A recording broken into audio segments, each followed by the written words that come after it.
ናይ ብልባ ኣብ መሬት ፈፈው እንዳበለት ሰብ ክሳብ ዝግረም ኣምሪራ በኺት በቃ ነብአት ብኡመፅን ድማ ብኻዚ ሰደድ ኩሉ ብኣኻልከ ዘይኮነለይ እንዳበለት ጣኣሳን ጣኣሳ ኮነት። ዝኾነ ይኹን ግና ብኻ ካብ ብኻ ኮይኑ ምትራፍ ዝልውጠ ነገር የለን።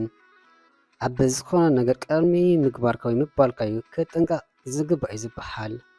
ገለ ዝደንገዝኡ ሰባት በጃኽስ ከስቕበለ እንዳበሉ ከጽናንዑ ፈተኑ።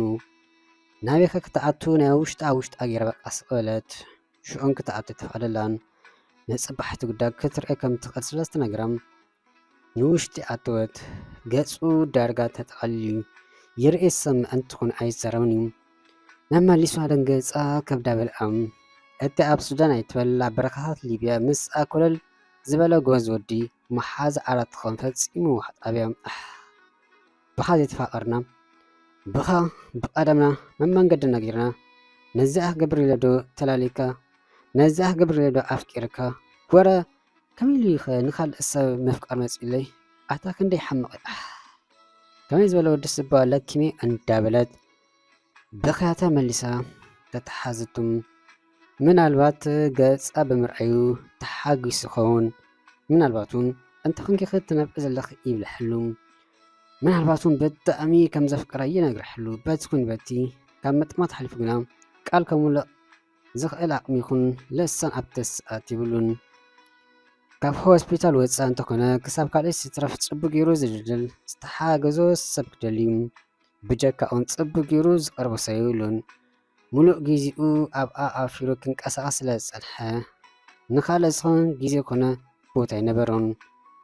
ኩሉ ሙሉ ኣገናዚባ ኣብ ጎኑ ዶ ክትብል ከም ዘለዋ ምስ ነብሳ ስለ ዝተረዳድአት ገዝኣ ገዲፋ ዋላ ንግዚኡ እንትኾነ ናብ ገዝኡ ገኣዘት።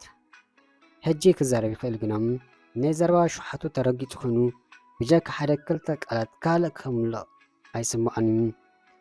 ሓሊታ ካብ ቀዳም ወሲኹ እምበር ኣይጎደለን። መግቢ ትሰርሓሉ፣ ክዳውንቱ ተሓፅበሉ፣ ክሸን ምስ ደለይ ከይተረፈት ትሕግዞ ነበረት። ኣብ መንጎ ድራር ግና ናይ ብሓቂ ድኺ ፍቅረይ ተወዲኡ ንካልእ ሰብ ኣፍቂረ ዝበልክኒ ክብል ሓተታ። እዚኣ ኣርእስቲ ክትለዓል ድሌታ ኣይነበረን። ክሳብ ዝኾን ኢላ ሰለይ ክትብል ምርጫ ነይሩ። ግዳ ካብ ሓተታ ክትዛረብ ስለ ዘለዋ ኣብ ርእሲ ቁስልኻ ቁስሊ ክኾነካ ይድልኒ እንተኾነ እወ ለበይ ናብ ካልእ ሸፊት ኢለ ሰደድኩ መልእኽቲ ናይ ብሓቂ እዩ። ከመይ ኢላ ኣብ ከምዚ ኩነታት ወዲቐን ንበዓል ክኾን ኣይተረድኣነን።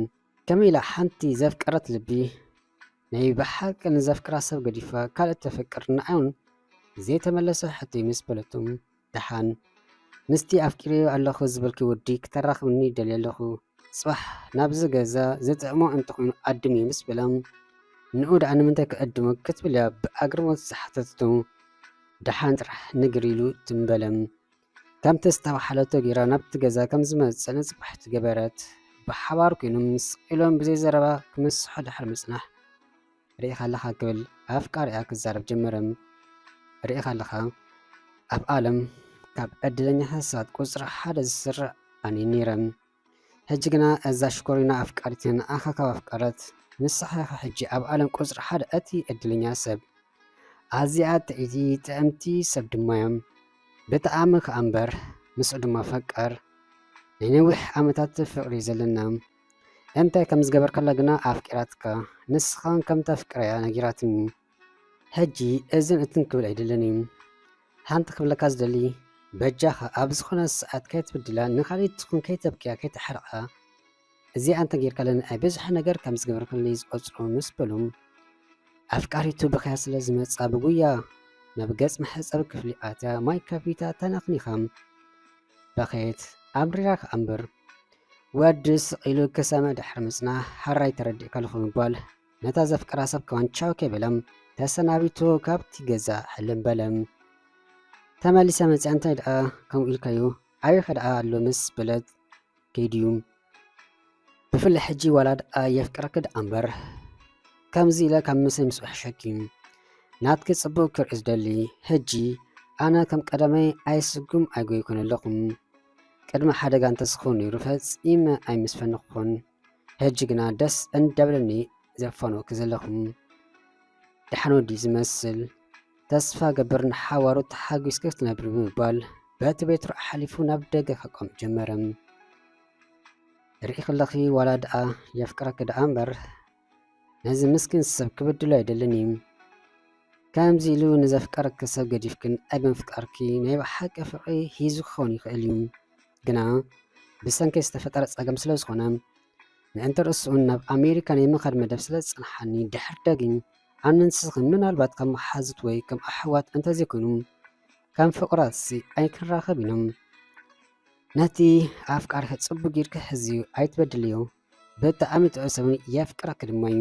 እዚኣ ናይ መወዳእታ መልእክቲ ቁፅሪ ቴሌፎንን ገዛ ክሳብ ካብ ዝኣዲ ዝወፅእ ክቕይር ስለ ዝኾንኩ ከተረኽብኒ ከይትፍትኒ ሓድራኽ ግና ካብ ጎኑ ከይትፍለይ ዝብል መልእክቲ ናይቲ ዘፍቀረቶ ሓድሽ ወዲ ምስ ኣንበበት ከመይ ዝኾን ዘሎ ነገሩ ኢላ ዋላ እኳ እንተደወለትሉ ቴሌፎኑ ክትሰርሕ ከኣለትን ደጋጊማ ፈተነት። ወይ ከም ኣምላኽ ካብዚ ኣፍቃሪ ክፈልየኒ ኣይደልን ይመስለኒ ፅቡቅ ጌረ ምስ ነብሰይ ምዝራብ ከየድልየኒ ኣይተርፈን እንዳበለት ካብ 100 ግዜ ፈቲናትሉ ትኸውን እዮም። ወዲ ግና ናይ ብልቡ ከምኡ ስለ ዝበላ ክትረኽባ ይከኣለትን። ዘለዋ ኣማራፂ ምስ ኣፍቃሪኣ ከምቲ ዝበሎ 2024 ጥራሕ ዘይኮነስ ሙሉእ ሂወታ ምስኡ ምንባር እዩ። ኮይኑን ኖ መንገድኺ ግበሪ ከምዚ ኢለዳ ኢሉ እንተቕበፅካ ኖኖ ናብ ናይ ቀደም ፍቅሪ ቀስ እንዳበልኩ ክምለስ ብምባል መወዳእትኡስ ልቢ ኣፍቃሪኣ ረስረሰት።